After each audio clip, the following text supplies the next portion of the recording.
Not proud, I'll sit in the front row. Hey.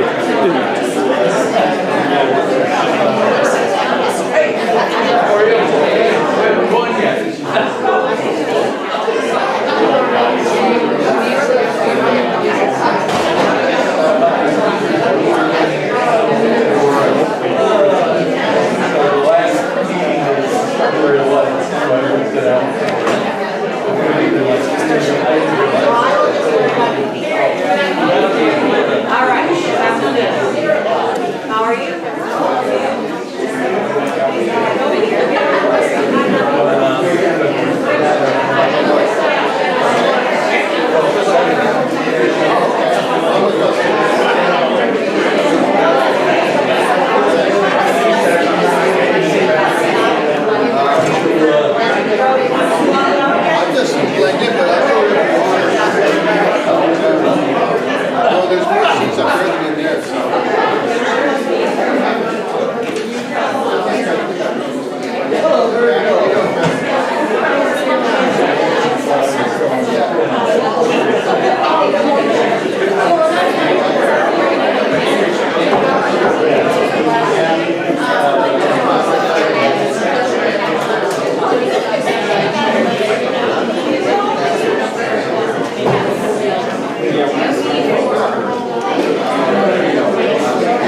call the meeting to order, and if we can stand for the Pledge of Allegiance.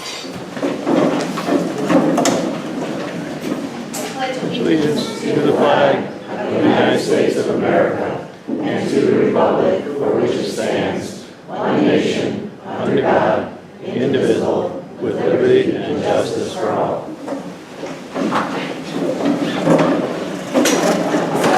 What I'd like to do is just kind of get the meeting kicked off. I'm going to hand it over to Lynn Cooper in a minute, who is the Vice Chair of the Infrastructure Committee. But I just want to get a little background and history about how this came about. EDC is here this evening, board members from EDC, board members from the Infrastructure Committee, and board members from the Buildings Committee. Each of them have been working on their own on different projects, and we have some results that came out the end of December. So we thought it would be a great idea. These boards really haven't met together. They had 1 or 2 meetings, but to see some of this information, this presentation was given to the Buildings Committee back in December. So this is the first time that I know some of the public is here to listen to this, but this is also the first time that many of these board members are listening to this. So the opportunity is because of the concerns of what's going on in Haddam Center. We wanted to bring everybody together so that everyone can see what all these volunteers and committees have been working on for the future of the center. Obviously, with the closing of HES, it has caused more concern from many people. So I know many of you are here tonight for that, and you're concerned about the economics of what's going on in the center. So this is just a kickoff to kind of get us all on the same page. So the boards and committees are working together, collaboratively, talking to each other. We have Fuss and O'Neill here tonight with Moyne to talk about this study. So all I'm going to do is ask the board members to identify who they are and what board and commission they sit on. And then after that, as soon as we're done, Krista, when we're done with you, Lynn, go ahead and take it over and we'll do our thing. Okay? So Robin, you can start, sorry. Robin State Economic Development Coordinator. I'm Lynn Cooper, Vice Chair of Infrastructure Committee. Kate Anderson, Chairman, EDC, and Secretary, Infrastructure. I'm Joanne Nesty from the Buildings Committee. Elizabeth Malloy, the Buildings Committee. Scott Brooks, Building Committee. Michael O'Brien, Infrastructure Committee. Patrick Pennell, double whammy, both infrastructure and buildings. Dan, go ahead. Okay. Next item on the agenda, we need to approve the agenda. If you've had a chance to look it over, could I have a motion? I'll make a motion to approve the agenda. Okay, infrastructure, all in favor? Aye. Opposed? Okay, new business this evening. As Liz indicated, we're here to see the results of the work that has been performed as it relates to Haddam Center. Here tonight, I would ask you to say hello to Virgil Lloyd and Dan Janey from Fuss and O'Neill. And I'll let Dan take the reins here. Thank you. Well, thank you.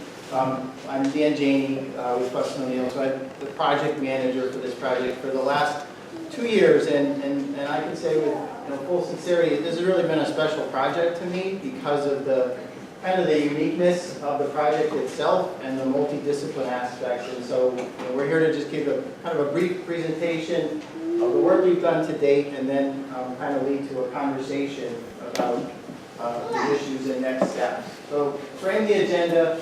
I'm going to give a brief background and some of our objectives, and a brief synopsis of the existing condition assessment. I'll get into that more in a minute. But more so talk a little bit more about the reuse assessment that's been completed at a concept level. And then Krista with Kumoy is going to talk about the fiscal and economic impact analysis, and then we'll get to any questions and such. So I just want to acknowledge our team on this project. First, the building committee, and also Liz and other town officials have been really great to work with the past 2 years. I think we have a real collaborative spirit, and it's been really nice. Our partner was out here today, Krosky Architects, done a lot of the structural evaluation and the architectural renovation looks at the reuse options. And then Krista with Kumoy Associates from our marketing and fiscal analysis consultant. So in terms of the objectives that we started the project with, as you know, the town received a $200,000 grant from DECD from the state brownfields funds, and it was geared primarily toward environmental engineering and reuse assessment for Scoville Home Mill, which, as you know, is a state surplus property, former DOT occupied property. Really, our charge at the beginning was to kind of compile and analyze information for acquisition due diligence. Basically understand, the state was looking to dispose of the property and provide the town with support from an engineering and environmental perspective about potential reuse challenges. But another part of the component was to kind of look at the reuse side of things. What could the building be potentially used for? And as we got into the project, and what we'll talk a little bit more about tonight, is we realized Scoville is really a component to the village of Higganum. And as we were doing our due diligence, we realized a lot of the issues that we're running into with the Scoville property really apply to the village itself.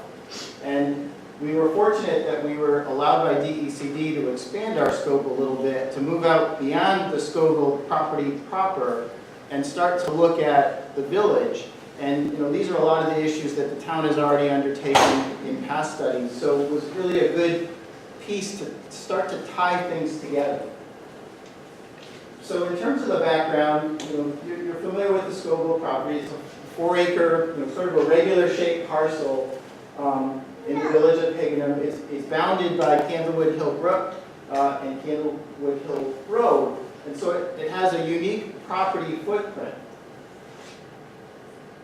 It also is sort of a focal point of the village. And looking at Scoville and how to redevelop it, you really need to look outward at the village itself, because a lot of the characteristics are similar and a lot of the reuse challenges are similar. So one of the things that we were able to do is kind of gauge the village. I mean, it's clearly the northern entrance into Middletown, greater Middletown. It's a gateway to Tylerville. It's unique in that it's positioned at the intersection of 2 roadways. So it has some unique features to it that can contribute to a reuse. And this just kind of illustrates that. So the Scoville property is here. It's a gateway, it's a point of gateway into accessing the village. You can see at the intersection of 154 and 81. So it has some unique characteristics. So with that, with our initial charge, I just want to talk about some of the scope items that we did for Scoville. And as I said, I'm not going to get into excruciating detail on each one. We've given some presentations in the past on specific elements, but basically these are the components, the due diligence I spoke of. Environmental, infrastructure issues, and market study. And as I said, DECD allowed us to kind of expand what we were doing for Scoville and use some of the funding to look outward into the village. This is just a list of the deliverables that we provided to the town, the various technical reports. I won't go into very much detail at all on this, they're available. But one of the things I wanted to talk about with regard to Scoville was sort of the key challenges for redevelopment of the property. And one of the major ones is environmental. It was a historically significant site with a long industrial history. It also was used by DOT for over 60 years. So the environmental assessment, basically what we found was polluted fill. The old pond that existed that fed the flume on the south side of the property was historically filled. So there's 14, 18 feet of polluted fill. Legacy issues from DOT use, underground tanks, underground hydraulic vehicle lifts in the South Mill. Residual petroleum hydrocarbon pesticide contamination to the groundwater, and identified releases of hotspot releases of petroleum hydrocarbons to the soil. Nothing substantially uncommon in a site like this. Also, as any building would have of that age, legacy lead and asbestos issues. The buildings themselves are in very good structural condition, but these are issues that are going to have to be addressed as part of the redevelopment. The other issue that was a big item was infrastructure issue related to wastewater. So it was clear very early on in the project that the existing septic leaching field is not suitable for any kind of substantial reuse of the building. So Virgil, the design engineer for the wastewater, we were basically looking at a flow for reuse of somewhere on the order of 7,000 gallons per day. And that was purposely identified because it's less than the DEP requirement threshold for a DEP permitted septic system. We're looking for something less than that. Quickly, we realized in terms of available built land on the site, that was not gonna work simply because of the various issues, the tremendous amount of fill on the property, wetland setback issues, water supply well issues, and it caused us to kind of look outward as part of the scope to determine, are there any is there any available land that we could use for a septic leaching field for Scoville that would be in the village? So part of our scope included sort of looking outward at various properties in the village. But clearly, in terms of the reuse, that was identified as a major issue. So we sort of took two tracks with that. We had one track where we looked at Scoville as sort of a standalone development on its own. And the result of that was basically identifying the best off-site possibility was the town green. So we developed a concept around that as an option. And then more so, really understanding what the town's doing with regard to the global issue with wastewater, we also said, well, obviously an alternative option is to use Scoville as part of the overall solution for the town, for the village issue with regard to wastewater. So we developed sort of two options and two tracks. So that kind of leads into a discussion about the overall development constraints for the village itself. And like I said, as we were going through Scoville, it really became apparent these are the same issues that apply to redevelopment of the village. The same features that sort of make Scoville unique, the waterways, the morphology of the land, topography, those are also issues that apply to redeveloping the village. Scoville is an underused, blighted property. Well, there's other blighted properties within the village. In addition to your underutilized sites, the school, potentially in the future. And then also looking at how does that tie into the market? Obviously the reuse must be compatible with the market. So these things, the picture starts to come together. So this is sort of a summary of the infrastructure things that I spoke of. Clearly the biggest, as we looked at Scoville and then looked outward to the village, was looking at a reuse based on a parcel by parcel basis, where you're kind of citing individual septic systems for the various development parcels and looking for individual water supplies for each of those parcels, is not going to achieve a significant renovation to the extent you're going to get the density that you would like in terms of getting the benefit that you would like. And that really is the overriding message that in turn led the town to form the infrastructure committee and start to look to that bigger solution. So the other side of this, and Krista will stop me if I'm saying something wrong, but was the market study in terms of Des Moines' analysis of what market will actually work in the village given the existing conditions. So the highlights, you've heard this from our previous talk with the jail study, but basically very low population growth in town. So the town is not growing. The age distribution of the town generally skews to an older range. Families with children, so you have sort of a skew here. But you also have a lack of two market segments. You have sort of a lack of younger 20 to 34-year-old, maybe young professionals. And you also sort of have a lack of families as the children age out, people who are looking to downsize and potentially want to stay in town, but really have sort of a lack of available places that they can go as they look to downsize and maybe get a smaller footprint. So some of the other information from the market study, which we kind of presented before, is sort of a known retail sales leakage from Haddam. So you have a retail need, but it's not served by the village. So those in-town dollars are leaving town and getting spent somewhere else, outside. An older commercial space in town. I mentioned the low population growth. So low population growth means you're not getting any new demand. not growing, so there's no new demand coming in.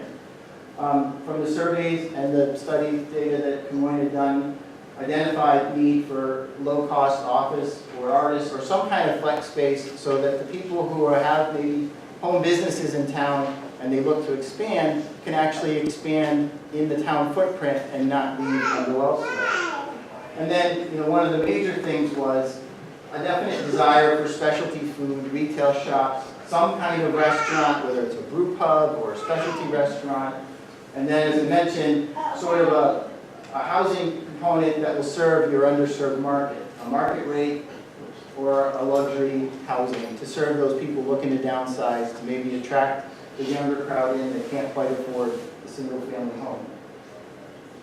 So that then kind of opens up to what are the opportunities for revitalization of the village. And we sort of start with, I don't need to tell you this, why people want to live in Haddam. They want to live in Haddam because it has cultural assets, it has recreational assets, Haddam Cove, the river, the same features that kind of make development somewhat challenging with the brooks and the rivers are also the assets that you want to expand on to really make a nice place to live. So those clearly are assets. You do have publicly controlled land, the blue dots, so you can to some extent gauge how development occurs here. And you also have development properties available, the lumberyard, the school. So this is sort of a summary of the things I've been talking about. Your market opportunities, what are your assets? So with all those things, that's when we kind of turned and looked at the reuse planning side of things. And I've said this before at the different meetings. The concepts that we present are not, we're not saying they're the best options, the only options. We're saying they are options based on the data that we've acquired, based on the information that's been gathered. And they're kind of a means to have a discussion and a means to start framing some costs and some market trends. So with that, we also developed the reuse based on sort of overriding criteria that were given to us by the building committee. Work within obviously the physical constraints of the site. Whatever the reuse is, it needs to be financially self-sustaining and it needs to serve the market that's been identified. Obviously keep in character with the historic character of the village and work within the infrastructure limitations, sanitary flow, wastewater disposal. So this was the preliminary option that was presented for Scoville. So the option is really based on all of that. It's reusing the two existing mill buildings that are about 18,000 square feet, a 5,000 square foot restaurant of some magnitude, maybe 70 seats, serving 70 seats. The remainder of the two existing mill buildings would be that office, the flex space, the artist space, something flexible so as the market trends change slightly over time, that space can be changed over time. Also a proposed building next to the North Mill. That would be a 3-story building, about 14,000 square feet. The bottom floor would be a mixed commercial, same similar kind of space. The upper 2 floors would be some component of residential use, whether it's market rate or high end. But all of this really is based on sort of a holistic approach to revitalization of the village in that the parking ratios that were established here were all based on sort of a community-based idea, a connectivity with the greater village, so walking paths, connecting the assets that I talked about. This is a Kroski Architects concept design for the Scoville. So the 2 buildings here are the existing mill buildings. This is the new 3-story that was contemplated.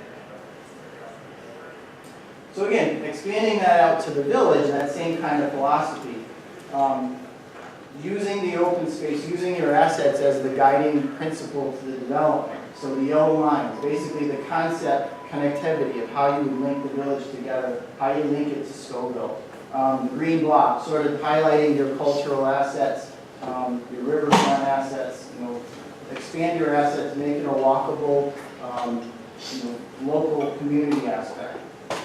Basically, serving the market, unlocking that market demand. So with that, we kind of developed 6 development blocks, A through F shown here.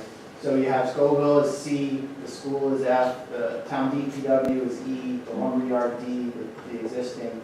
And so all of that is basically a look at trying to infuse some additional density to it, preserve those linkages that I talked about. But all of our planning basically has assumed a public solution to the wastewater. You can't get this, what I'm about to show you, based on individual septic for each parcel, individual water supply wells for each parcel. It's just not feasible. So this is the concept. So within each of those blocks, the red is new commercial ground floor use, potential residential above in some, but no more than 2 or 3 story, preserving the town's character. The yellow is sort of a vision of standalone residential, kind of highlighting and building into the opportunities we talked about. So, the scenic vista to the river, linkage, walkable community, and, you have your gateways into the village with Scoville, all kind of, sharing parking ratios, sharing community linkage. So this is just kind of a list of what I've been saying. Basically, capitalizing on the opportunities that you have. This one is critical. So the cross-property cooperation, having a walkable community connected so that no parcel is sort of unique unto itself, and really infusing the downtown with the residential. So bringing the market that you're currently lacking back to downtown so you can capture some of the leakage that the market study has documented is occurring. So this is kind of the synthesis of it, in that on the left, in the green, is sort of your existing condition. You have about 83,000 square feet in those 6 development blocks of mixed commercial, about 26 potential residential units. So the plan, the reuse concept that I just showed you, these are the various breakouts, but totaling about 193,000 square feet of new density infill in that area, maybe 253 units. So what I want to do now is basically have Krista present. What we did was basically give this concept to Des Moines and said, this is what the market may need, this is what the existing conditions call for, this is a concept plan. What's the economics of it? What's the feasibility of it? I'm going to make a comment on his report a little bit for your time later. There's public comments later. Thank you. So as Dan said, we took the hypothetical model of the build-out scenario and said, what's the community's ROI? What's the return on investment? If this type of development were to happen, what do the numbers look like? So we tested the market potential of the proposed residential units, office units, and retail space to see how much demand is there in the market, and how quickly can the space be absorbed, because it's not going to happen overnight, right? That's a lot of development. So how long would it take that much investment to be absorbed or occupied? And then we use that information to model the economic impacts. So this is how it will affect the town's economy in terms of new jobs, new sales, and new spending, and new wages, from new employees. And then the fiscal impacts. What does this mean to the town's budget and bottom line? So, market potential. So based on our research and market analysis, and kind of as the population is not growing dramatically, but it is increasing, especially in those cohorts of 55 plus that Dan was talking about, we expect there to be demand about 115 units with incomes over 50K. And the reason that we look at that is because we expect as people's income increases that they'll want to upgrade where they live. And so that's kind of the projection on residential for the town itself. Now regionally for the county, it's about 3,000 units over the next 5 years. So that's how many people will be in the market, potentially looking for a new place to live. So that represents opportunity to capture that. On the commercial side, it's about 30,000 square feet worth of demand for residential and office space. So not over the next 5 years. And that's based on a change in businesses, adding jobs, growing, needing new space, looking in the market. So that's over 5 years, but to be very conservative, when we modeled this, we projected it over 10 to 20 years because we didn't want to, to make a very risky model. So we wanted to spread it out and just take a very conservative approach, which means slower absorption, a slower build out. So we know the market. Now what's that type of level of development on full build out? So we're talking 10 years out. What does that mean in terms of economic impact to the town? So the new retail and office space, as well as the new spending by residents that are coming into the town, is about 530 jobs. And then that represents about $8.9 million in wages from those jobs. Again, some of those are on business side and some of those are retail. There's a lot of demand for restaurants in this area, so we expect a lot of that space would be in restaurants, food and beverage type of uses. And that's about $36,000 on average per job. And you can see the breakdown. Office space and retail, it's about half and half. And then the household spending by new residents generates about 25 jobs. Both local or on-site in the village, but also as money flows through the town. So that's the economic side. Now let's talk about the fiscal side. What does this mean for the town's bottom line? How will it affect property taxes? So we modeled this from a high level because it's very conceptual. But basically, the new investment would create an added taxable assessed value for the town of $52.1 million, which would represent about 6.2% of the town's taxable assessed value if you look at everything together. The property would generate $1.62 million in new tax revenue, and then from just the property itself, and then other tax sales and other taxes would total about 1.64. So that's the revenue side. But what about the expenses? Because it's obviously going to cost the town to provide services to the new residents, to the new businesses and such. So we looked at that as well. And the way we do this, again, at a high level, because we don't know exactly what the uses are going to be, is to take a look at the increase in daytime population or workers, the percent increase in assessed value, the percent increase in new residents in town, and the increase in new school children as a result of the new houses.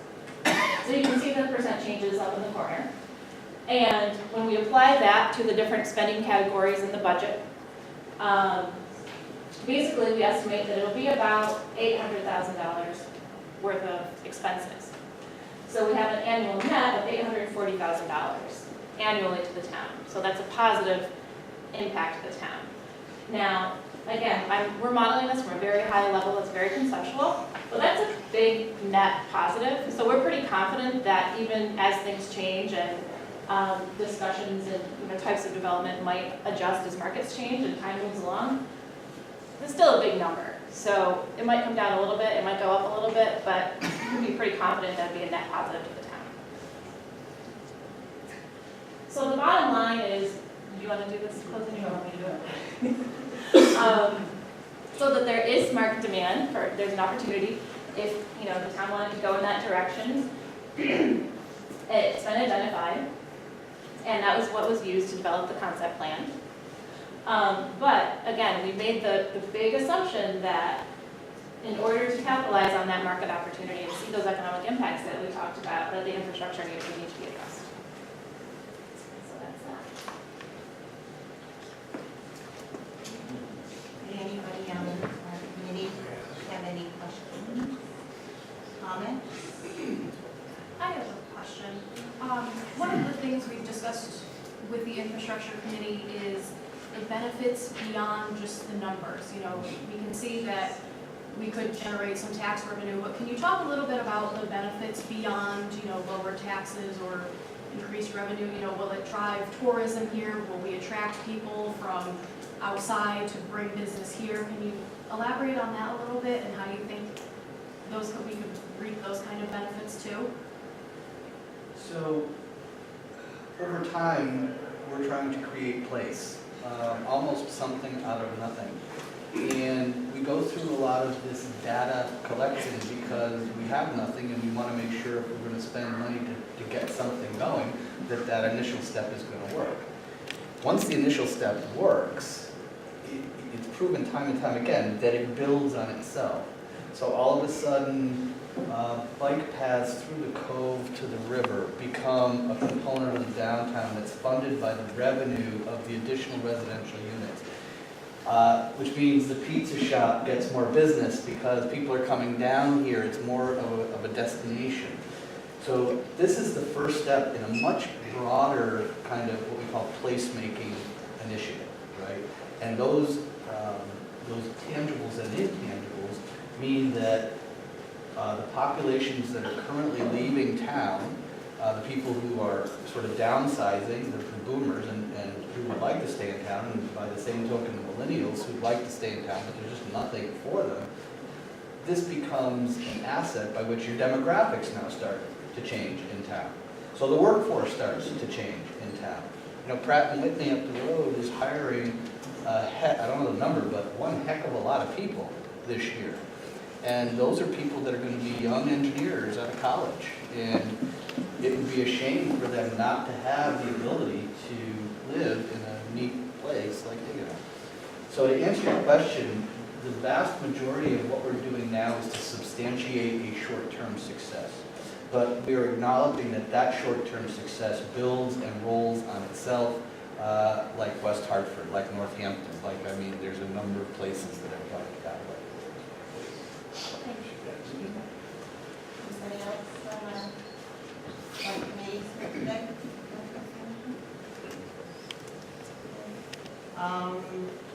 Is there any other new business for the infrastructure? Don't think so. Okay. Then we can open this to public comment.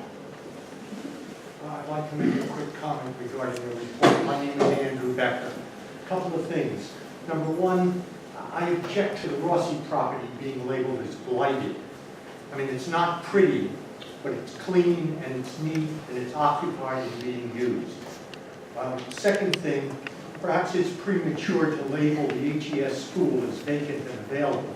I understand there are some discussions ongoing regarding that. Number three, I agree with you on common utilities, common sewer and common water. I don't see this happening with individual wells and individual septics. I totally agree with you that there. Next point, I have a market study for the Rossi property indicating somewhat of what you're saying, absorption and rents for an proposed 85-unit project. So I agree with that. Thank you. Thank you, ma'am. Anyone else? Just a few questions. Does your study have the school, Haddam Elementary School, in it, or is it already closed? Furthermore, if you want to attract... Excuse me, Yes. could you identify yourself? My name is Chris Karageorgis. And second of all, if you want to attract younger millennials with children, wouldn't a school centralized be a good marketing point, as well as the restaurants and the other jobs that may come with it? Thank you. Well, yeah, we did consider the school. We know that the school obviously is recently closed. Schools make... Those buildings make pretty good reuses for certain residential types of housing, right? For active adult and baby boomer housing, sometimes for millennials. The bottom line with the school is we see that as an asset one way or the other. So to us, it really doesn't matter. It's attractive as a school from a market standpoint, and it's attractive as a reuse of the school for other reasons. And those other reasons are bringing residents into downtown. So what is kind of sparking the economic development of some of Connecticut's small towns now is the idea of bringing multifamily residential housing of any ilk into the downtown area. because that puts rooftops within walking distance of the pizza shop and the package store and the this and the that and the other thing, and it creates this market. So the school is clearly within that radius of walking of the village. So to us, that's the benefit, regardless of kind of who goes in there, as long as something is in there, as long as it's not vacant. Thank you. I don't know if that answered your question. So, To follow Oh, up. Right. and could you identify yourself? Yes, my name is Katie Kapner. I live in town. I'm a landscape architect. I guess to start, I'm not sure who's who up here again, but are you a planner or are you an economic developer? Both of you? I'm a planner and a landscape architect. Okay. So my first concern piggybacks well on your question regarding the school, which hasn't yet been closed. My first point would be, it does matter, I think, what the different components are for the development of the center. So I think you might want to reconsider just not having it vacant isn't really an ideal proposal. Secondly, if you look at smart growth and all of those basic paradigms, you'll see that having a school centered in the center of town is a big part of the success of a lot of these villages. And then finally, I want to point out, and I just have something else after you, but I want to point out that I think you said multifamily housing, is that what you said? So I don't know exactly what that means, but I would be a proponent of multi-generational housing and dense residential opportunities other than single-family housing like we have throughout town. So not just boomers or not just young millennials or not just affordable, but we need to find a solution that is going to bring in all of these people. And we need to also have a school there to support the children that are going to come in, because we need to support our older generation, but we also need to support the younger generation and the future. And I think multifamily, I don't know exactly what that means, but multi-generational might be a better term. And the school serves that residential development, and it serves people that are willing to invest in the town to create that new housing opportunity. And I have something else I have to read. Can I do that too? On behalf of somebody else? Okay. Thank you. So this is just some comments from Thomas Wordley, who is a local Yukon Extension professor in forestry and natural resources. And I'm just going to read this to you. Haddam Center Village rests within an elongated topographical bowl that is somewhat complicated geologically. The center, while rich in surface water features that contribute to the character and aesthetics of the community, also enjoys a subsurface reservoir of fresh water that is the source of water for wells in and near the center. This subsurface aquifer is composed of sandy and stony substrate that was deposited during glacial melting at the end of the last ice age, known as stratified drift.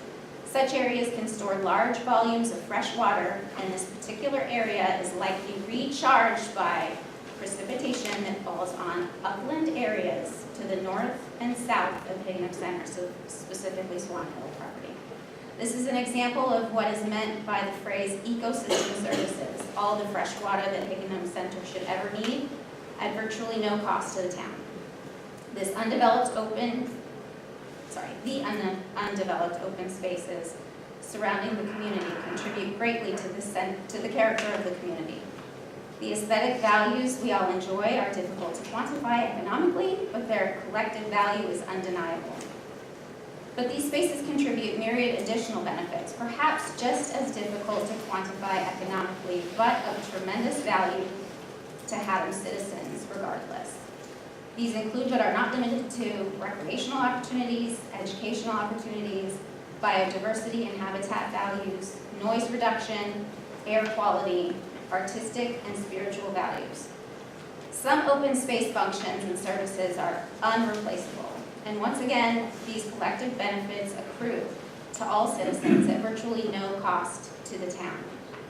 As good stewards to the land, all we need to do is conserve them. Swan Hill is an area that contributes significantly to the ecosystem services in our community and has always been a feature that helps define the kind of community we all value. Future plans for the Swan Hill open space area must consider these values carefully. Just drive north into Haddam Center on Route 81 and then tell me that some big development on Swan Hill would be an improvement. Thank you. Thank you. Somebody else was back. Yeah, so Scott Greco, I just have a quick question. On your proposal, number one, would you say that it was conservative or aggressive? Just round numbers on the financial part. If you looked at it, would you say that was conservative or aggressive? I'm sorry, I'm specifically. So if you go back and look to your numbers, your 800,000, your 1.6 million, I don't know exactly the number. Would you say those were conservative in value or aggressive in value? So it gives us an idea. Obviously, it's an estimation. So in your opinion, or the group's opinion, is it aggressive or conservative? It's conservative. It's conservative. Yeah, we make very conservative assumptions. So even if we said it was less than that, you'd be shocked if it was less than those numbers, being that it's conservative. It depends on what ultimately is developed. This is a hypothetical scenario. Sure. And then the second question is, I don't think you quite answered the question. Was the school, how was it valued? Was it valued as empty, as a school, or just not impartial? It was considered redeveloped. It was considered redeveloped as something, Correct. not necessarily as a school. Correct. Not as a Okay. school, yes, as a tax revenue generating property. So it was inclusive of the tax revenue. So I want to interject something. You have to know that this was done prior to the activity. The Sure. Board of Education had voted to close the school, and that is the information that they were given when this was done. So this wasn't, Yeah, it's This not is about just- point blank, just right. understanding No, just what so was you the know value. that, and I know that there's a concern about keeping it open and continuing to keep it open, but this wasn't a judgment about closing or not closing. This was taking the facts and taking the data that they had to work with and seeing what we could do with it.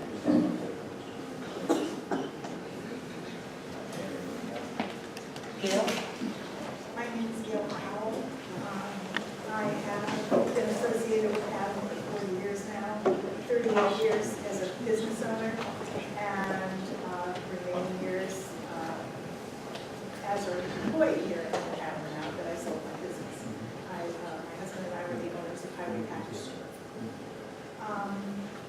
And when I bumped into Andy Becker here, I said, this is like deja vu all over again, isn't it, Andy? We have seen over the years very similar presentations, maybe not specific to this property, but certainly to the village at large. And we've been waiting 40 years for something to happen. Particularly on the retail business, I have always been very interested in measured growth in this beautiful town that I call my vacation home. And I think that what we've always known is that we need wastewater for the village and we need clean water for the village. And we should not be thinking in just terms of one restaurant. As you look around to all the towns around us, there are multiple restaurants that create synergy in the village that's just wonderful. I am a city girl by birth and where I live, and this is no different than cultural neighborhoods or neighborhoods in cities. And to look at this community as a whole is a very exciting thing. But one of the most important things, and I know you didn't have the information, but I often hear that people want to keep the town with its historical and roots and as a quaint setting. And I always say, with great love and respect, we lost some of that when we decided on our scenic highways that it's okay to have a Dunkin' Donuts and a Subway. And that's okay, but it looks no different than my neighborhood on Farmington Avenue in Hartford. I just need to say that, and you need to be conscious of that, so that when you make other decisions as to what's going to affect your center, we really need to think in terms of preserving as much as we can of what makes this a village. And just like the other 169 little towns in this state, you know, that those churches with steeples and those wonderful schools in the center of town are what continues to make villages places people want to live. And we were blessed with an economic development committee that began to recognize the need for a walkable village a long time ago by putting sidewalks that some people refer to sidewalks as nowhere. Again, being a city girl, I knew the value of sidewalks. And from the day those sidewalks were completed, we had kids riding bikes, young families Just a few more doing baby seconds. carriages. So with great care, you have to, and speed, we have to start making some decisions, or 40 years from now, you'll be having the same discussion. Thank you, Gail. Anyone else? Could I make a further comment? No one else wants to speak? Yeah. On the subject of HES, it is under discussion, I understand your comment on the data that was supplied today. Both personally and professionally, I would like to see it remain open. Personally, I lived in town for over 20 years. I had 2 kids that graduated HES. I remember Ed Lewis, I remember Mrs. Zanelli, I remember Mr. and Mrs. Story. Hazel Kalansky was even related to the district. Professionally, I represent the Rossies who own the lumber yard in the center. They put together a proposal for a mixed use there with residential and some office and some retail.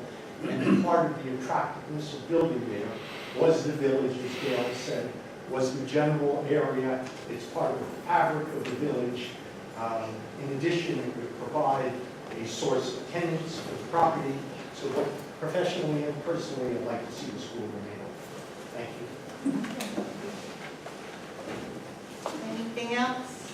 Yes, ma'am. Well, now remember, we're talking tonight about the presentation, economic development, and the infrastructure in Haddam Center. Okay? Pam? Exactly. My name is Pamela Crum. I've been a resident of Haddam for over 35 years. My good friend Liz Bizazzi wrote a wonderful letter to the Planning and Zoning Commission a while back, well, actually recently, and she gave me permission to sort of excerpt and read to everybody for the public record and paraphrase her letter. So I begin. As most of you know, and this is Liz talking, as most of you know, I have dedicated a good portion of the 22 years I have lived in Haddam attempting to revitalize the village center. And as you have undoubtedly heard me say many times, the path to economic and social vibrancy is to attract many and varied uses to as small an area as possible. Ideally, this is accomplished through small-scale infill development that provides many narrow, enticing storefronts with housing and offices above them. This is how we will populate our sidewalks. In a perfect world, all civic uses, town hall, library, grade school, religious buildings, senior center, etc., would also be in the village, as well as recreational opportunities.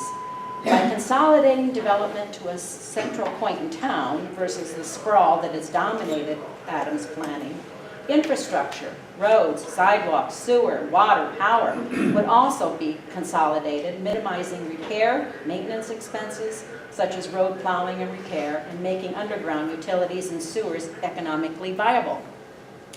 The Board of Education's decision to close HES, however, is troubling since this is currently the village anchor, a highly visible sign on the road, drawing a great number of employees and parents to the village 10 months a year.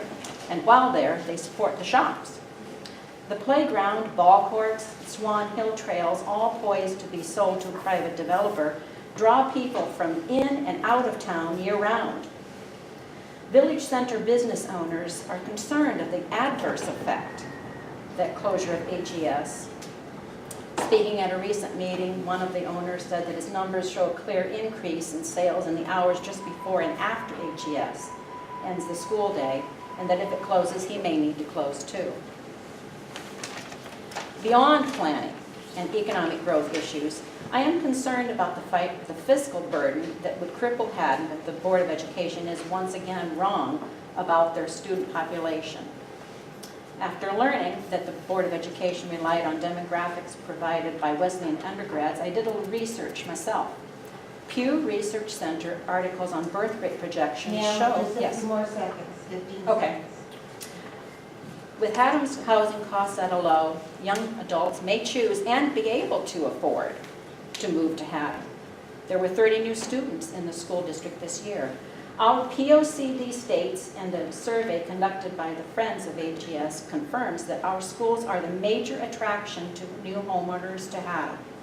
I hope that you will send a message to the Board of Education on the negative economic impact that closing AGS will have on the Higginham Village Center from a planning perspective. Liz Bazazzi. Thank you, Ann. Saw some other hands? Ron Kovach. I'm sorry, what was your name? There's not to be emphasis on Pratt Whitney supporting the village. Has anybody ever addressed Pratt Whitney to see if they're going to stay? Because there's been rumors over the years that they're moving away. Pratt Whitney intends to stay in the area. They're hiring 500 new employees to go to the plant. Yes. I have had a conversation with them. Middletown stay. We've already seen something. Okay. I just want to speak a little bit about that. Could you introduce yourself? My name is O'Connor, about the Pratt question. I practice in Middletown, and I have a longtime patient who is one of the chief engineers at Pratt. 40 years he was at Pratt. And I saw him last year. He told me he was going to retire. And when I asked him at his yearly exam this year how retirement is going, he said, you know what, I'm actually back at Pratt working full time because they made me an offer I can't refuse, because they are hiring so much that they need to extract talent that is qualified for these positions out of state, and they need somebody to train them. So he is in charge of hiring these new engineers and training them. And he was telling me about the caliber of these people and the sheer volume of these people coming in. So I was under the impression, because I did mention this before, and people were saying that a lot of the hiring of travel started, and that's what I was under the impression of until I spoke with him. So he actually agreed to write a letter to represent Pratt and just give us a little bit more specifics about these contracts, more specific numbers about hiring, the caliber of people they're hiring. And I was going to share it with you tonight, but he wasn't able to get it to me tonight. So as I do get it, I will pass it along to everyone. But it was just really encouraging to hear that. And I think we need to capitalize on that, and I think we need to make Higginham Center desirable for these people, these great new talented people, young and vibrant and good money makers to come into town. And I think we're definitely, if we can do anything remotely close to what you folks presented, I would be so excited to see that, and I think it would draw the right people in. So that's all I want to say. I'd like to comment on that first thing too. So the trend now, electric boat, for example, in Groton is also in serious expansion mode. 900 people over the next 5 years and more beyond that. Pratt and East Hartford is going to be expanding. They're committing to Connecticut, staying here a long time. These big companies, and the insurance companies are no different, they're frankly having a difficult time, and they're very concerned about attracting the talent pool that they need to attract, because that age group, frankly, would prefer to be in Boston or New York City, where the action is, where it's walkable, where they can walk to get their pizza, right? So Connecticut, I think, is a little late to the game, but they are finally putting their money where their mouth is and responding to this exodus, this brain drain. And we're working with Electric Boat in the town of Groton at satisfying exactly those things on a much larger scale. This is the kind of thing, this is a paradigm shift a little bit. the talent needs to be here or the companies won't stay. And we've seen that a few times in the last couple of years, right? So this is definitely responding to a need. No question about it.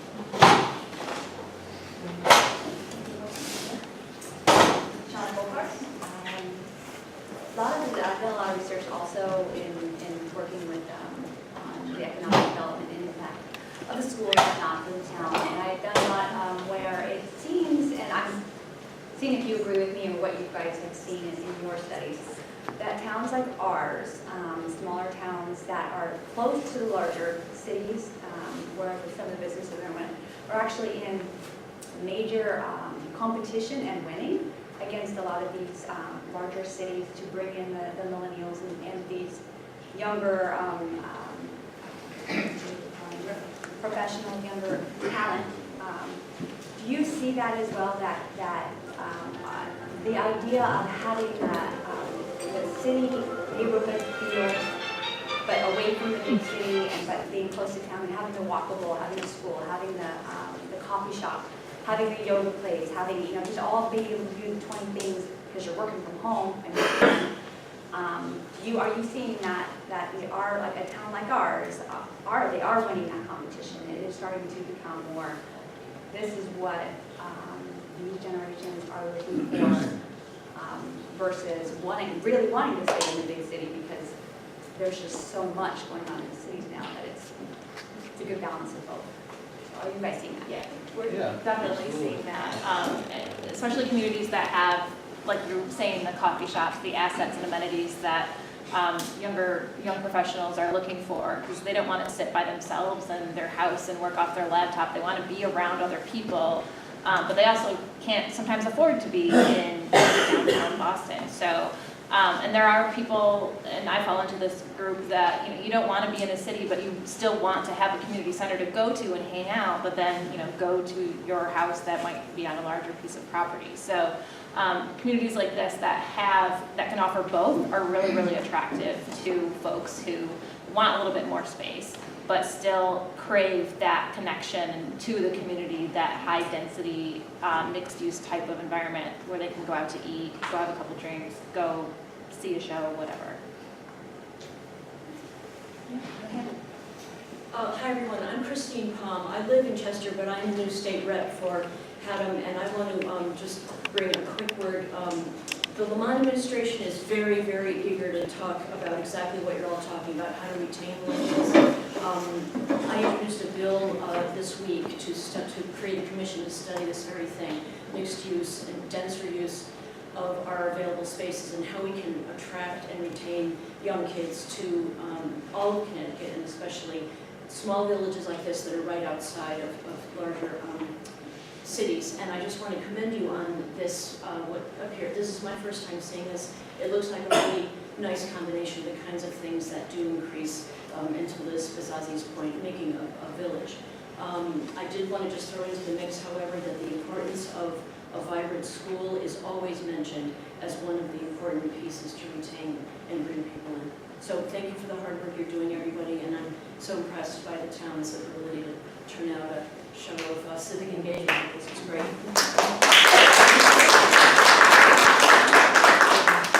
Thank you.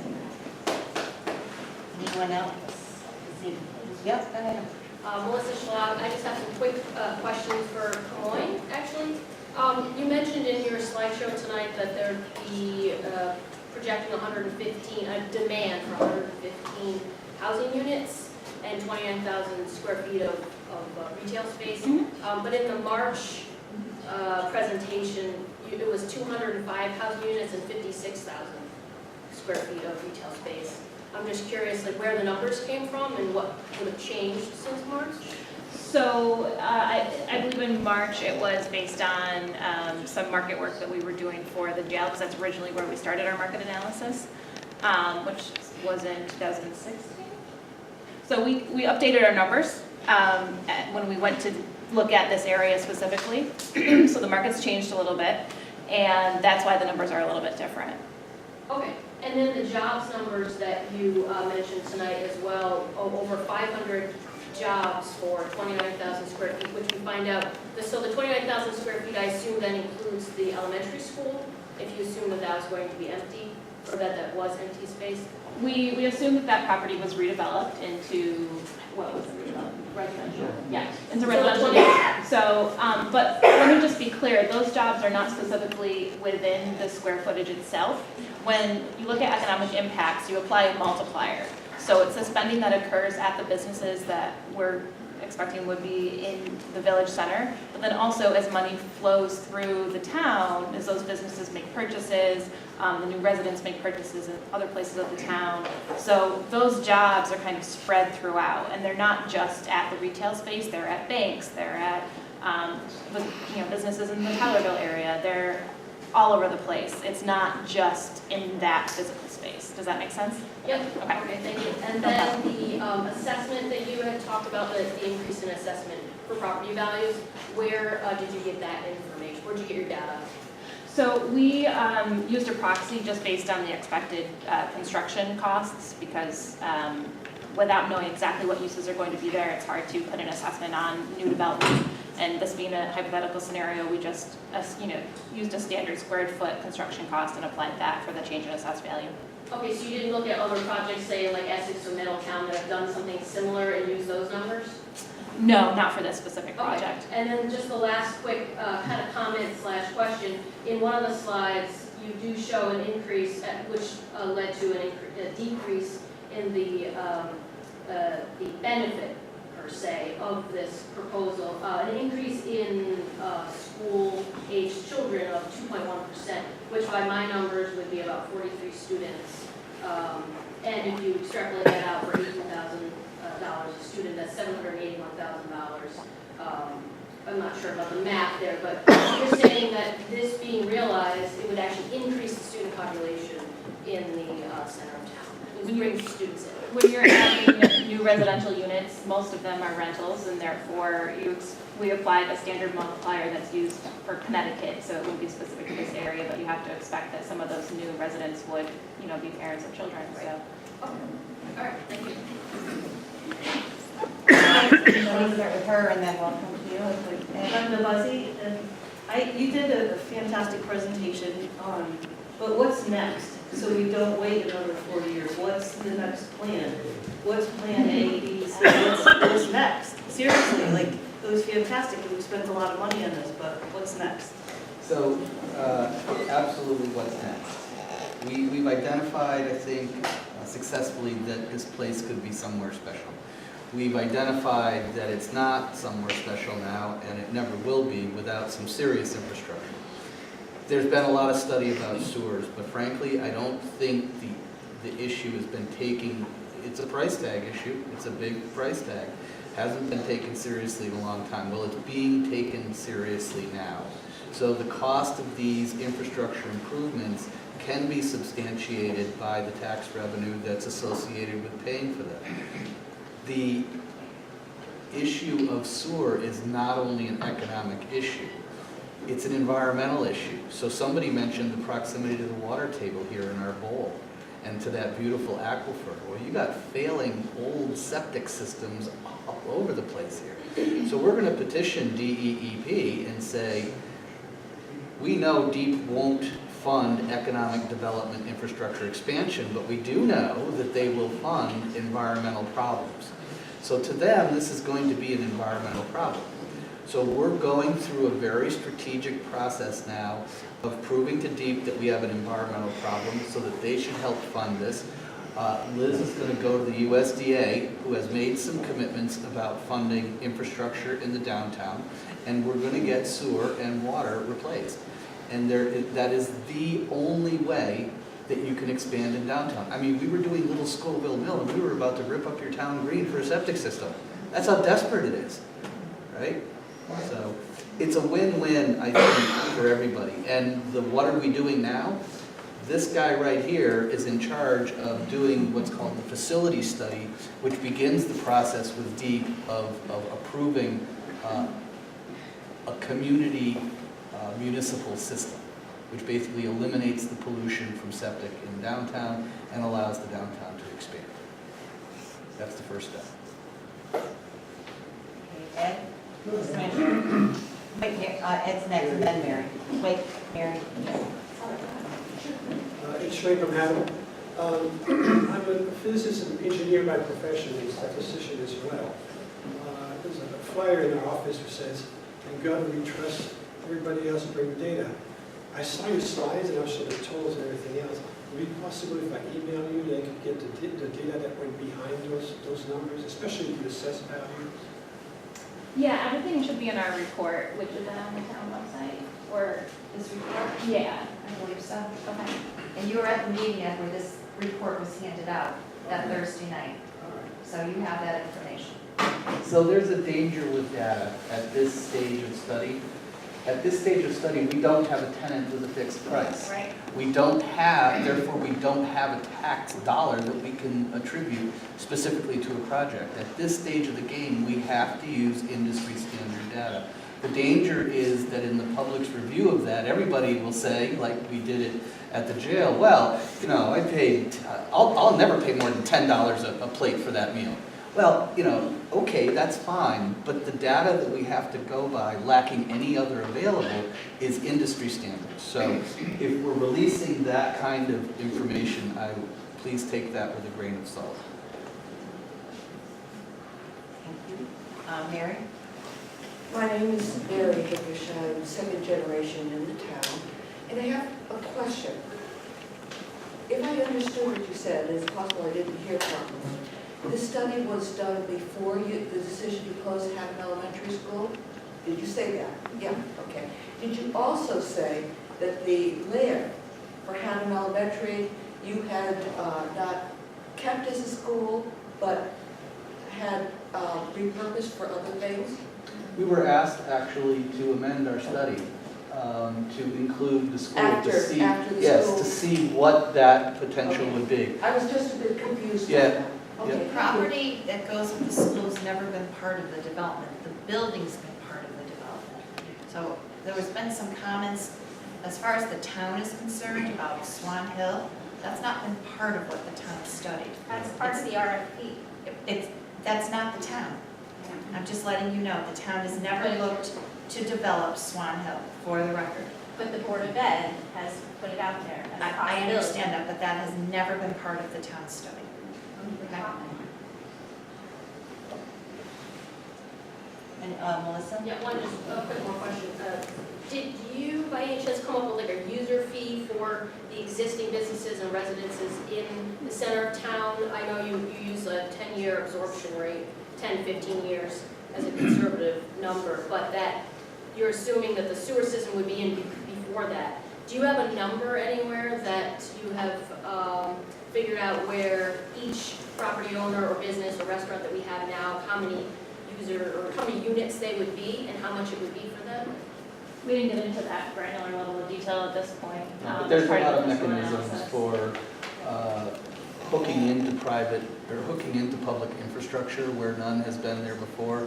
Sometimes it's assessments, sometimes it's taxes, there's different vehicles. We're not at that level. That would come, I expect. Anybody Can I else? Can I ask one more question, just to follow up on Mary's question? So it sounds like when you started the study, Haddam Elementary School was included as a school, but then you then amended it. So do you have any information that you could provide us on the value of Haddam Elementary economically to the village and to Haddam at large? Actually, let me be clear. When we originally started the analysis, that property was just not included in the study area. Right. And then we added it in. So we Right. actually don't have any, like what you're looking for, the value of the school, that's just not something that we looked at. And nobody has approached you to do anything. They have not asked us to do that yet. Hey, anybody else this evening? Gina? Hi, just a couple comments on, well, first of all, thank you guys so much for being here. This is a fabulous presentation. Excuse me. And I hope we see a lot of this come to fruition. So that would be great. I do have some comments on the chance as well. Well, I know this isn't your focus necessarily. I wanted to talk about if this were to become housing, for example. I'm just curious, what other use would provide a comparable traffic pattern to that of elementary school? Which is fully operational 10 months out of the year, recreationally year-round. If the average elementary school classroom is 900 square feet for 15 students and 1 teacher, assuming this is independent living, assuming this can become converted to independent living, and not skilled nursing home or assisted living, the average senior housing unit is about 525 square feet. Trend is for larger units, so that would be about 1.5 to 2 seniors per class, most of whom are in fixed income, some with limited mobility. It seems that teachers, administration, and support alone would be about equal to the number of seniors that would fit. If 2 kids per class got picked up, that's maybe triple the number of adults coming to the center than there would be seniors. Adults drawn to HES are primarily physically active and wage earners in their prime. Without question, the senior population will skyrocket and many will want to downsize. But we can provide housing for them in other sites in the center, for example, the Rossi property and on Route 1, as well as providing for millennials and young families who don't necessarily want a single family home, looking for walkability and access to services and proximity to walkable elementary school. There's no way that senior housing or even just apartments will contribute as much to the economy as an elementary school. The Rossi site is primed to be a magnet for people looking to move down, and they have proximity to the elementary school right there. So I'd like to pose a question, hypothetically, to you. Given that the school is not closed, we have 2 elementary schools in town. One is off in the woods, one is in the center of town. I'm not going to hold your feet to the fire. Hypothetically speaking, if you were to make a professional recommendation whether to keep this population magnet in the center of town or off in the woods, I'm just curious what your thoughts are on that.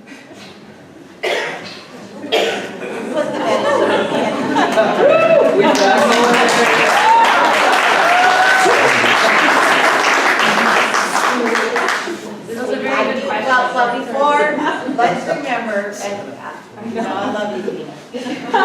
But that is, I understand, but it is outside the purview of what they studied. They don't have data. I'm sure if we hired them, they would get the data and in a different way you asked what Katie asked, and that is when you look at it with the school as a school versus when you look at it with the school as some sort of housing, what was the differential, what was more valuable, and what they told us, of course, is they never looked at it with the school as a school. They've only looked at it what they were told to do. So I think at this point, it would be unfair to put them and us in the position of making any stand. I think we are aware, certainly those of us on the infrastructure committee and EDC and building, of the feeling in town. And what tonight's perspective was, again, to educate all of you on the efforts that are being made by 3 separate committees, and to educate all of us, to share what we're doing and understand better what the big picture is and what direction do we want to go to begin some sense of economic development, to address Gail's issue of the next 40 years and hopefully make some change. We heard the question, okay, what's next?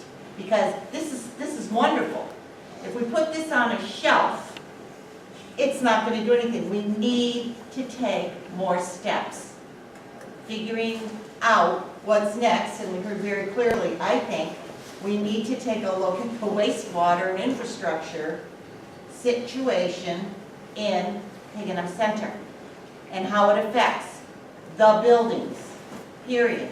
So, that I can tell you, that's what we're doing on the infrastructure committee. That's what Fuss O'Neill is doing right now. Big step. Where do we go from there? It's up to the town. It's up to the citizenry. It's up to you where we go next. And so as we go forward, input, very helpful, but we can't ask our support personnel, the people that we've contracted with, to answer questions to which unfortunately we don't have the data yet. But I understand your heartfelt. Could you ask? Hold it, So, Lynn, one at a I'd time. like to follow up with that. So many of you, and of course, obviously, I know many of you are here because of a concern for HES. You were asked here for this simple reason, what Lynn just explained. And there are room on all of these committees. There's not been energy in this town in a really long time of a group of individuals coming together for something that they care about. And I would like to personally, as your first select woman, ask you to join a committee, to get involved and to do things, because this decision belongs to all of us. This is not a decision for just one committee to make or the town leaders to make. This is something that affects Haddam, Haddam, and Haddam Neck. This is something that's been talked about. I've been here 30 years, getting it heavy beat by 10. That's been talked about forever. We need to make a decision, and we need to make that decision as a community. And if the decision is to move forward with infrastructure in the center of town, then so be it. And if the decision is not to move forward with infrastructure in the center of town, then so be it. But we have to stop talking about it. These people were hired to look at the opportunity we have here with those beautiful mills. That was just one small piece of it. And the jail through the building committee. The infrastructure committee came from that. They dug, yesterday, shovels went in the ground for Tylerville for new water. And that's never going to happen. But if we work together and we do the what next step, we can actually make something occur. And that was the purpose of this. So, I'd like to, for all the committees, and you can take questions or whatever, but I think it's important that we need the community to be involved. I heard a lot of, we didn't know what was going on with the school because we didn't know. But if you were on the committee or you were at the meeting, and listen, I have a busy life too, I get it. And sometimes family takes over certain things. But you have to get involved. It's your town. This is your community. You need to make the decision. I think we all are involved tonight. No, and I'm not saying, but I'm trying to say, don't feel that just come and feel that you can, we have openings. Listen, you did get an vision group for how long? A real long time, and I think you probably just got burnt out and tired. That's right. Because nothing was going anywhere, but guess what? No, that's not the point, but my point is, I don't know about government, Liz Bizazzi. Yes, Liz Bizazzi. I don't know, who knows about how our government works, but don't we have, isn't our, what is it, our representative, our town meeting form of government, right? Isn't that like, so we have our elected officials and we have our boards, but isn't the town itself like a body of the government? How's it worded, Liz? So it's by town meeting, so it depends. No, but don't we, so I guess I'm just saying, the citizens are coming here tonight to speak. Right. And that's something out of their busy lives. Like a lot of these people that spoke are mothers with jobs and everything. I'm not coming across as criticism. I would love to be on a board, but I'm unable to do it as a business owner and running my own life. But I'm saying that there are people who can be empowered to be involved, and I don't want people sitting in the audience. My point was that I don't want them to think that they I can't just be have to say involved. that, like we're all here. I'm not, but my point was I was energized that you were here. Yeah. This is a good thing. Right. This is not That's bad. good. So, I just wanted to, can I ask one question though? I thought that, who asked that question, Gina? About, how they felt about, the numbers of what a school contributed. And I thought, and I'm not asking you to answer it because maybe you're uncomfortable answering it, but I feel that it's a valid question because they're professionals. And so like if someone asked me, without me even seeing their, I'm at a cocktail party and someone asked me, I'm thinking of doing this to my house, does it make sense? And they explained to me and I'm like, oh no, well, you're likely going to have this problem or you're likely going to have that problem or the market doesn't demand that. Or I knew they were professional guys, but I could see that they might be uncomfortable saying that.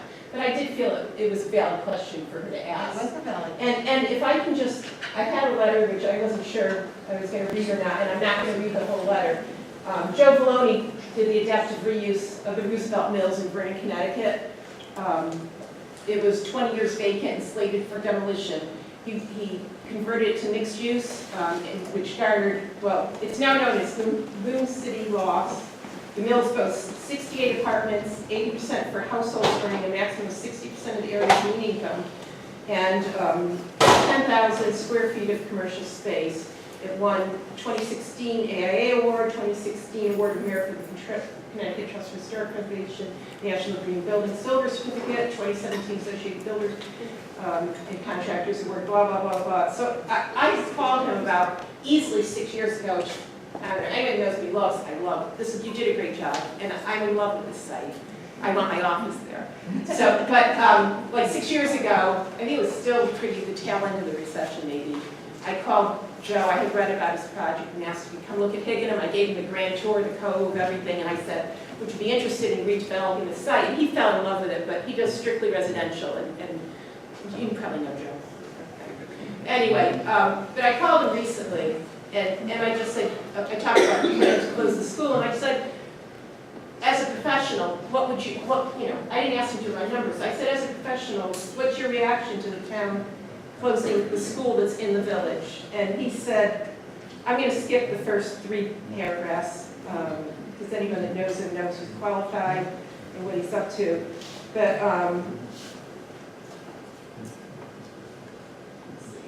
well, principles of solid urban planning have been further validated by the revitalization of the smaller and mid-sized cities throughout the country. 2 major criteria proving success within the downtown neighborhoods involve the creation of critical mass people combined with greater emphasis on walkability.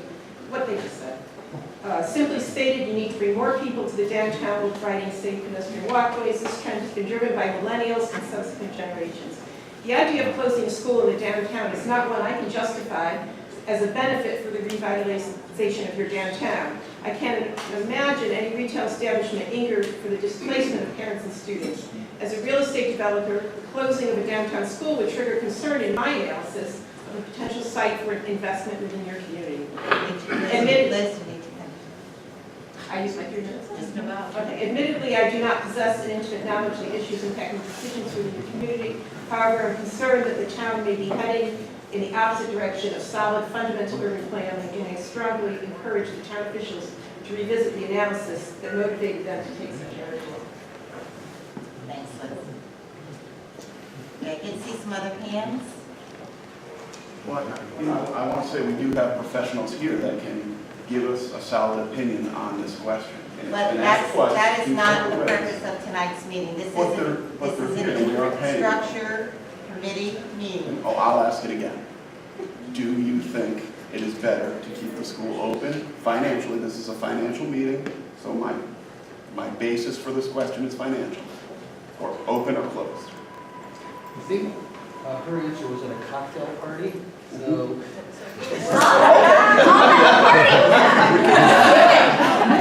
We can't and we won't answer that because no matter what we feel, we have to have some data to substantiate what we feel. Particularly in a sensitive public forum like this, we would not answer that question without appropriate data. Can I just make one more? Wait, we need his name, please. Joe Rizzo. Thank you.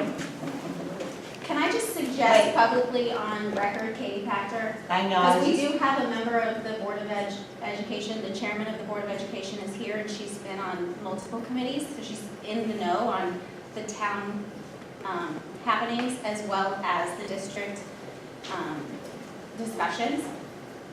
Can we just pose the question, why weren't professionals consulted on that specific question? It seems strategic that it was left out of this study. And the town of Haddam deserves this information. You live here, you serve on these committees, you should have suggested that. Kate, again, your questions are all valid and certainly welcome at time with the Board of Education. This meeting is an infrastructure committee meeting. We're here to talk about the economic development and what we have been working on for the economic development and the increase in vitality in Higginham. Certainly, It's totally Liz, Katie, excuse me. Certainly, the school, open or closed, is going to be a part of that. But tonight, isn't the time or place to address that specific issue. Tonight, we're talking about a study and presenting it to 3 committees for our information and to you people to see where we are now. We're in the wrong place. My name is Eric Lippincott. I own a small construction company. I just moved here. We bought the house a year and a half ago in Haddam. And this is all, I think there's some people believe whatever, but this is a very simple question. I mean, there's nothing, like, I do construction. I go into your home, you want me to do a kitchen. If I don't include the important information about where the dishwasher needs to go, meaning, is the school going to stay open or not? What does that value? You guys work with values and data. So what is the value of the school staying open? I'm going to call it time. Because there is no value that has been stated for that. Professionals were hired to do a market study based on an For the economic development of a town, and they left out one of the key components. So if I give you an estimate for a kitchen, and I don't include the dishwasher, and then I go to do the job, what does it do? You're not listening to me. It is not, they just said to you that they can do and answer the question. But they just told you that they do not have the data. That was not. It's incomplete. You're presenting something that's incomplete. Time out. They were not hired to look at a school. The town is not the Board of Education. They're 2 separate entities. So what are you talking? I'm not talking about the Board of Education. Look, I can say without or with the school will not change the results of our study with respect to the economic opportunities in the village. To us, it's a moot point. That's your decision. It will not change. The numbers will change a little bit here and there, but it won't substantially change the outcome of the opportunity that we've studied and that you have. And I appreciate that. I feel like, though, it's being neglected to be considered or put into for our sake. I want to know what the impact is, because if I'm purchasing something or I'm giving my son money to something, I want to know that I just brought my 3-year-old son to this town because of these schools. What is the impact of taking away? Because I've lived all over the country. Been all over the place. I came here to calm down, buy a house, and have my son go to school, and now they're like, it's gone, but I can't. But they don't want to let us ask a simple question, which is, when you do these studies, impactful studies, what is the value from place to place? Is it a positive impact or is it a negative? That's all the only question, not just to skirt it over. It's not, because it's not included in this. So I'm watching a presentation in a town I live in that is completely missing a very key component. It's not a key component. To me, well, I mean, No, it's not. I want to see where it's not. And from your educational system, it is. From an economic and a market standpoint, as it affects the opportunities in the village, it's frankly not a huge issue for us. Then that's good. All right? It will, the numbers will change based on a reuse of another use versus a school. The economic impacts of that will be different. So if it's a school, the parents are going to stop at the coffee shop. If it's senior housing, then they're going to stop at the market. There'll be differences, but it won't be anywhere near substantive enough to change the basic focus and conclusions of our work. So you're answering the question. Kind of, sure. Absolutely. You just did. You just answered. It's an easy answer. You're saying whether it's open or whether it's closed. The numbers It's will not going change a to little bit. turn It's the not needle impact. one way or the other Yes. substantially Yes. enough to affect the global look at the village in general, Right. economically speaking. Right. It will affect the site. It'll affect the building, of It'll course. affect the millennials. They won't And it'll marry affect them. the, well, okay, so It'll yes. affect the people that But it just won't, moved and we're looking at the entire village. We're looking at a lot of properties with a lot of value, with a lot of potential, with a lot of tax revenue opportunities. The school is a piece of that. Terry Everett, I own Terry's Package Store, and I'm at the center. And I disagree with your analogy there. We just lost a bank, and it has already impacted the traffic. So losing a school with substantial families moving in, your presentation is fabulous, build it and they will come. I hope so. You've got somebody who would would like to invest in our town, but without a school, we're going to have even less traffic in town. I could not believe how much less traffic we have at the center with the bank only been gone not even 6 weeks. But it's vacant. It's vacant and it will We're not talking about vacant. No, Vacant's it bad won't no be, matter what it can't be reused. They will not sublet. I know, that's a problem. That is a huge problem. But you're not gonna put another school there. No, but you see what I'm saying? A vacancy such as that, families, mom drops the kid off, comes to the bank, which isn't there now, gets the ATM, goes to the grocery store, goes into shopping or whatever. I even took a survey online about putting in a woman's boutique. It didn't, it would not get the traffic. We need something like that in this town, but it won't get the traffic. The little pop-up at the holiday worked fabulous, but for the year-round, it won't happen because we just don't have that kind of traffic. And with less in the system, if you do elderly housing, they don't buy a whole lot. Millennials buy online. My granddaughter, I can't keep her off of it. But it's just, we need something to draw. If you shut down a school or whatever, it's another vacancy. It's less foot traffic. Who's going to invest? Who's got the money to invest in that beautiful building that you want? And I agree with the infrastructure. We probably do need sewers. But again, who's going to pay for it? Business owners? We're going to do it all, or you're going to divide among the town and the townspeople who don't, get a benefit from it. They're not going to want that in addition on their taxes. And I know I don't want to, support the whole thing myself either. And I'm sure your building owner doesn't want to support the whole thing either too. It's just, we do need something, but I'm not sure how to go about it. You see what I'm saying? Mm-hmm. So I do think that, saying that with the school closure, you're going to see even less foot traffic in the town. The village won't be a little village anymore. It'll be a ghost town. Thank you, Terry. Go ahead. Hi, just a quick question. With the school, if we're going to repurpose it for something else besides being a school, how long will it take to shut down the school and repurpose it for something else? Months, years, decades? The Board of Ed doesn't have no idea. They haven't studied any of that.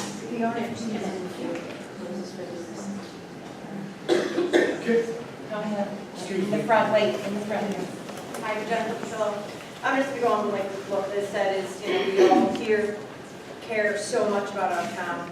I guess obviously we do not want to see ATS closed. We do feel that it has such a big, tremendous loss to the town. But I hope what we can do is take this to the next step because you have such a huge group in this town that is so passionate right now that I'm hoping that with the school closing that it doesn't take the steam out or get burnt out, kind of like Liz did. We are all afraid of that happening, but I do think that we all need to capitalize on this and come together and make sure that our town does get better, regardless of what happens with the school. I'm the biggest, obviously, against the school closing. However, I do care about the town, and I'm the biggest one that said, Liz, you guys both sleeping there. We didn't know what was going on in this town because this has never happened. This is probably one of the first times that all these committees have worked together, where this one talks to that one, and this one talks to that one. The communication within all of these committees needs to come out to the public better so that we all know, and we can. I didn't know there was openings on any of these committees. I didn't even know there were these many committees. I thought all these committees came up when AGS closed. So I think it's a learning thing for everyone, but we all should be proud to live here. But this is why we live here, is because we have a small village. So if you do take one piece out, if the market closes, when AGS closes, we are going to have another loss to deal with, and we are going to lose that quaint feeling of all being close together. So we do need to be very cognizant of that. We have gentlemen here that have been waiting to go forward with huge projects that could take care of a lot of our issues of no families, high mill rates, all of these things, if we just move forward with whatever we need to do, infrastructure-wise, building-wise, things like that, to let these people that have been waiting years to develop our town move forward. Thank you. Go ahead. My name's Ed Waller, the current Secretary of Planning and Zoning, and I'd like to get this school thing. It's currently zoned R2. The best we could get in there are 5 families on the 10 acres in front of that property where the school is. So all this discussion about high-density housing, this, that, the other thing, they're not even on the table yet. So I'm going to go back to what Liz said initially and say, look, I've lived here for 50 years. I've been on the commission for over almost a decade. Come to these meetings, join these committees, learn more about what's going on, and let's calm these. This is going on too long. This is not a discussion about the school tonight. Right? I'm here, you know, somebody says, oh, I don't have time. This is my 3rd meeting this week. I own my own business in Massachusetts, and I'm here 6:30 last night, 7 o'clock the other night. We need to move forward. I think you guys gave a great presentation, and thank you very much. I don't appreciate that my zoning meeting is probably going to be 2 hours longer than it was scheduled to be next week. But, and that's it. I think that we need to move forward, at least for tonight. Right? We've heard a lot of discussion. Christians in Massachusetts too. Yeah. It's kind of long. Stay at my house and bring up their... No, seriously, I think we need to take the school off the... It's not on the agenda to begin with. And there's information that I don't think that everybody in this room has to even... Well, certainly not to continue this discussion in regards to the school. If we want to talk about the village, there are questions that could be asked or whatever, but I think the presentation was excellent tonight, and let's move forward from there. Okay? Thank you, Ed. And I appreciate it. Okay, Gail, Just quickly, I just wanted to understand what we can take away. So Liz, you were telling everybody to get involved, and obviously there is a great deal of involvement, but the question, so you did tell us what's already happening, and somehow water is coming to Tyler. And if town government has prioritized sewage for the center, then somehow that is now moving forward. Is that correct? Am I understanding? So the infrastructure committee was created to study the best uses, because there's been so many studies, right? About what's the best way to connect to either Middletown, or do we do a self-contained system, or what do we do? We need facts and we need data. And the Wright Pierce study only got us so far. So the infrastructure committee has been charged with hiring engineering firm, which they hired, Fuss & O'Neill, which part of the team is here tonight, to look at those options, to look at flow, to look at the topography, to look at where we can put it, to look at our limitations, and to take all of that information and put it in a study that's required for DEEP. Those funds have already been approved in the town budget. There's a matching grant that goes with it. And to come back and give that data to the committee. And at that point, the committee is going to start to hold public hearings and informational, just similar to this, and talk about that information so that we can look at how are we going to do it? How are we going to finance it? Who's going to pay for it? All the things Terry said are correct. How is that all going to work? What tax opportunities do we have? USDA is now a player in it. So we need to finish with all that and wrap it all together and come to the town and make a decision and decide. So there'll probably be a public hearing and a town meeting or a referendum or however that is. And we're in the process of working that right now. They have their marching orders. So we're getting there. I would say to you in the next, I don't know, 3 to 4 months, we're going to be able to start having more public input and more public information. Because we need to make, to your point, Gail, we need to make this decision. And we're there. No more studies. Let's just make a decision. So the next, so you gave us a clear answer, and then so Lynn's committee, must have a timetable, correct? There's a, I mean, we've been working on this so far, and now, so can we anticipate a public hearing in April? Can we, that's, I guess, my next question. Yeah, so that's the committee I'm talking about, is Lynn's committee. I think that, I'm not gonna put Virgil on the hot seat right here, Well- but. What we could do is, I mean, we're in the real early stages. In fact, we're still trying to get the contract signed and approved by DEEP, so we're like right at the very beginning. What would probably be a smart thing to do, we're gonna be wanting to do some different kinds of investigations, particularly this spring, when we have the wet conditions and the high groundwater and those kinds of things. I could see us very early though, having presented to the infrastructure committee at one of their meetings. We could do just a kind of a, I don't know if it needs to be as formal as a public hearing, but we could do a meeting like this where we could maybe more formally though present or comprehensively present to you what the exact the steps will be that we're going to be investigating and the timeline and just what the steps of the study will be. So kind of be early on so you can hear what we're going to be doing over the next 9 months or so. So I mean that could probably happen probably like in March timeframe, I would think. So yeah, I mean assuming that's agreeable with the infrastructure committee. So I would just advise everyone just really watch however you learn about your town meetings. Liz has an email blast or you check the town website, but just be looking for those postings for some kind of informational meetings coming up. There is a way to go on the Haddam website and to sign up for any type of agenda or minutes that you want sent directly to your email. So the minute that they're posted, they'll go right to you. So I would say at the next informal infrastructure meeting, then the committee would probably make a decision and start working on a timeline and look to do that. So that information is available.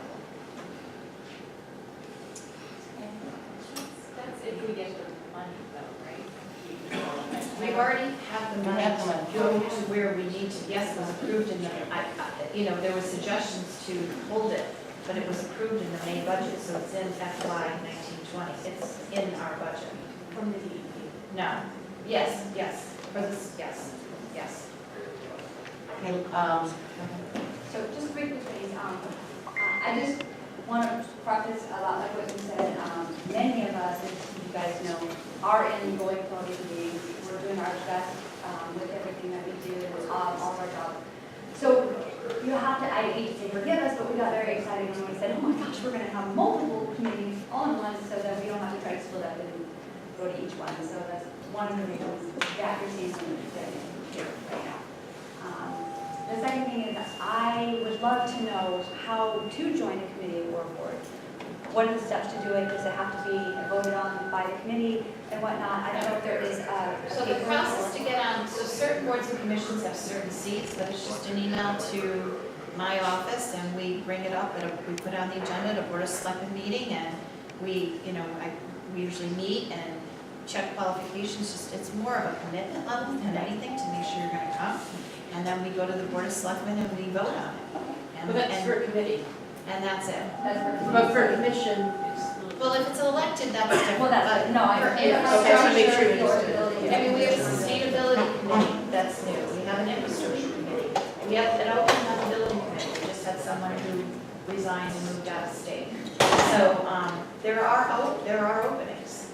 So yeah, that was something I've been curious about the last month or so because obviously I'm interested in I have been involved. I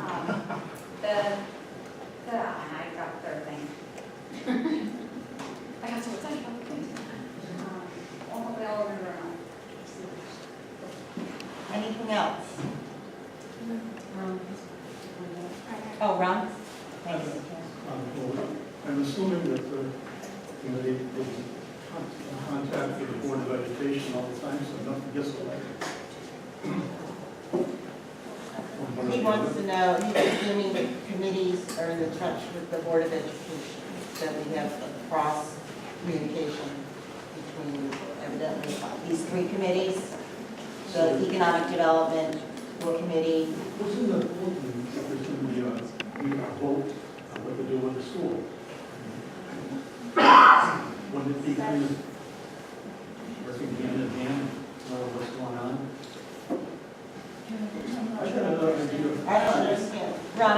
sure what you're asking.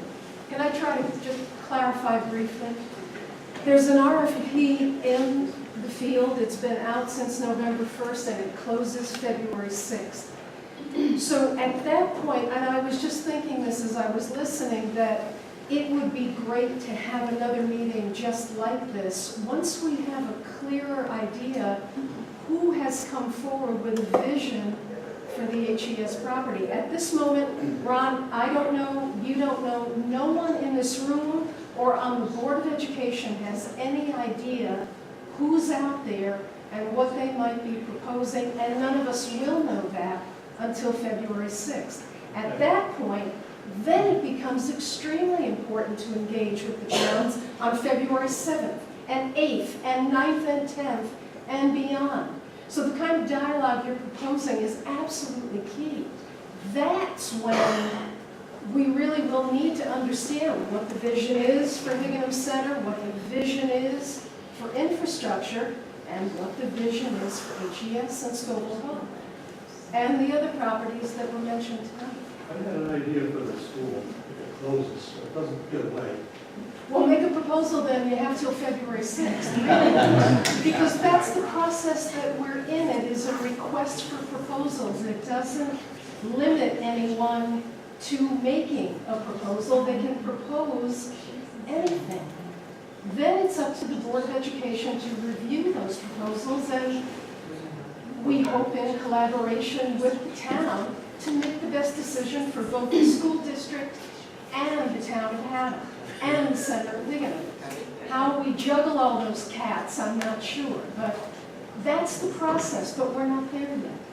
And I think to piggyback a little bit on what Joanne's saying, that this open dialogue is so important. I appreciate too that the draw here of seeing that there's so many committees, that it was an opportunity to share your thoughts, to find out how to share more thoughts with other groups. There is a group also that has been appointed. It's the Plan of Conservation and Development Implementation Committee, fondly called PIC. But the job of PIC is to take all the action steps that have been delineated in the Plan of Conservation and Development, a big part of which addresses Haddam Center, and talk to the various committees and commissions and boards to see how they're doing on each of the steps, to see if the steps even still make sense or relevant, to see if we're missing anything, so that we can move forward as a large entity, as a holistic entity, following the direction of what the town people want done. So communication has started. And again, any communication, any input, any feedback, whether you're on the committee, commission, or board, or if you want to communicate directly with Liz or any of us who are on these things, we want it, and we want you to come to these meetings. And I think we may find ourselves having more cross-section meetings, especially these three groups. It's very important for economic development and building and infrastructure to talk together as it relates not just Haddam Center, but the whole town. Because when it all comes down, the money or the effort or the time that we spend on Haddam Center means we're not spending it somewhere else. We're just one entity. We have to prioritize. We have to help our whole town move forward. Right now, we're talking about Haddam, but that's not to the exclusion of everything else. That's why cross-discussion is so important. That's why the POCD is so important. And that's why it's important to make sure the POCD is not a doorstop or a paperweight, but that we follow the steps and we understand the implications of changes in our environment. And that doesn't mean we're ignoring the school, Katie, because we are not. The school decision is one that's being dealt with by the Board of Education, but there is going to be cross communication. We need to talk. The town people need to be involved. It's just that that one item, that one particular item isn't the topic tonight. So please understand, we heard all of you, but that wasn't the topic tonight. Tonight was Haddam said. And Joanne's going to add one other thought. Because when Lynn mentioned the bigger picture, I think that's also important, that we want to have dialogue as a Board of Education with all the committees. But please remember that this is a regional school district that is composed of 2 towns, not 1. And so we are not just Haddam. We are not just Killingworth. We are trying to serve a constituency that involves 14,000 people in 2 towns. So that's why, while the dialogue that we will have together is beneficial, ultimately, the school district also has to make that big picture decision as well. That's why I keep saying we want to do what's best for both the district and the town of Haddam. That may be a difficult needle to thread, but I just wanted to mention that. Thank you. Thank you. I have a question, I think it's for Liz. Because I agree, the silo effect, this is such a great, everything, because I've noticed when meetings lately, like EDC, blew my socks off, they're doing so much. I mean, a lot's going on, and I commend everybody. And for so long, this town, every commission and committee operated as a silo, and I'm glad to see the cross-fertilization. But what I'm curious about is, since this really, I know it's about economics, but really this presentation to me was about planning and how that affects economic growth. And I'm just curious why planning and zoning wasn't included. I don't know if that's a question for you guys. Because planning and zoning had 2 meetings already this month, and they were invited to attend. So the Planning and Zoning Commission was invited to attend, but they had 2 formal meetings as where infrastructure and buildings needed to have a meeting, and it's now part of EDC. So they were invited. Okay, because it seemed like it made sense. They had 2 meetings this time, and to expect them to have a third was a stretch, but they were all invited. And Liz, the chairman of the committee is here. Yes, Chairman. Oh, there you are. Okay. Barring any hands being shot up. It's something simple. The building committee, it was the meeting that you guys were supposed to have last week, and it was canceled for some reason. So will you be having your meeting next month so that we can? Building Yeah, okay, because that was, we were planning. Chair. Great, well, we were planning on meeting there, but I know it was canceled, obviously, so that was. Okay. Anything else? I have one more question for those guys. Can I have your name, please? Monica Carthy. I live on Candlewood Road. I drive by this every day, 5 times or more. That would be great. I can go, I don't know how long it will take to build this, so instead of going to West Hartford, Glastonbury, anywhere else, I can go down the street with the kids and use all this, whatever you build there. I don't even know where we can. Anyway, so they want to close AGS. Did your numbers that you built this, so many families moved in, all those numbers of people, and do all the kids will fit in Burr later, or do you will have to build another school in 10 or 20 years, whatever that will be? Is that That's not part of our analysis. Sorry. Yes, but how many, when you count the people, how many families, did you have a number that, how many kids we would have? I don't remember the number of kids off the top of my head, but I know it was a 2% increase, and that's the proxy we used when we were modeling the finances, but I apologize, I just don't know the number off the top of my head, the number of kids. It was less than 50. It wasn't a boom. We moved here to over 10 years, so that's like 1 kid every other year going into the school system. It's not. Okay. Yes, it will be, like I said, it will be great. But again, this isn't about which school to keep open or where the children go. No, I didn't ask about that. I just keep open, which I said, if AGS closes, and then so many families move, and I can open my business there too, put in a small office, but it's, Again, that was my question. just starting, and so we have the study based on the criteria that they were given so many months ago. The step is done, we have a start. I know, but when they did the study, you said school was already closed. No, no, I when they mean, did that's the what they study, the school was open, they modified the study to include the building is an alternative reuse. They put some numbers in for additional children because of the increased people moving to town. So That my additional question number, is, all the people, all the kids will fit in the other school. they don't know, Question. they don't know. I'm going to say it's 8:30, it's been 2 hours, this has been fabulous, loved the interaction and input. I hope we can do this more often. So, my committee, can I have a motion to adjourn?